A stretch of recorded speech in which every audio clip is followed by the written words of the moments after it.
Stella des Wings dans la vraie vie, ça donnerait quoi? Make-up, coiffure, tenue, tout va y passer, vous en faites pas. Stella, on est d'accord, c'était vraiment une queen, une icône de la mode. Je pense qu'elle partirait sur ce type de couleur. Hop, je vais appliquer cette ombre à paupières vers le creux et j'estompe, j'estompe, j'estompe. Il y en a qui l'avaient pas compris, donc je leur explique, mais le but c'est pas de faire un cosplay. Le but c'est vraiment d'utiliser ce que j'ai chez moi pour créer ma propre version de chaque Wings. Peut-être que vous n'auriez pas imaginé le même look et c'est ok. C'est quand même la fée du soleil et de la lune. J'ai envie d'utiliser un doré. Je vais l'appliquer au doigt. Sur la paupière mobile. Ah oui.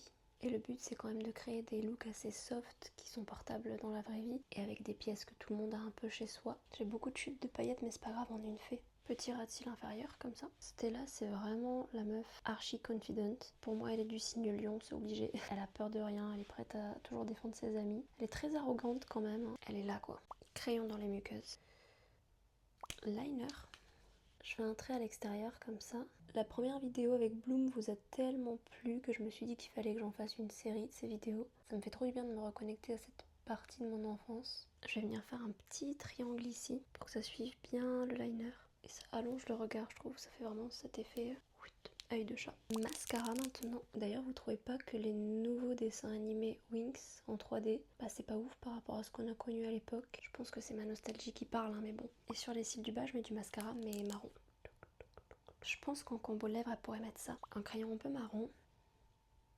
Et elle met sûrement juste un gloss après, très pailleté, qui attire la lumière. Oh waouh!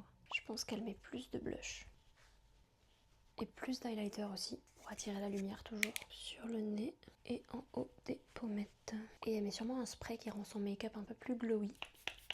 Pour le make-up, ça donne ça. Pour la coiffure, déjà, j'ai lissé mes cheveux. Je vais juste laisser ces petites mèches devant et mettre un bandeau noir tout simple. Tac. La coiffure, c'est fait aussi. Mais je pense que Stella, c'est le type de meuf qui met ce type d'huile scintillante sur ses cheveux, sur son corps, partout.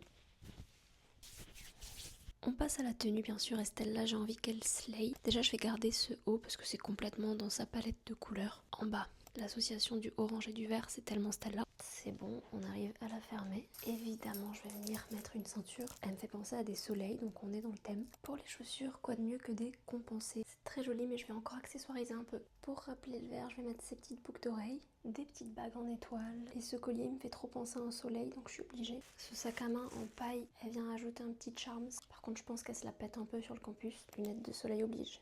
J'adore le look. N'est pas de sang royal qui veut. Je file à Alphéa.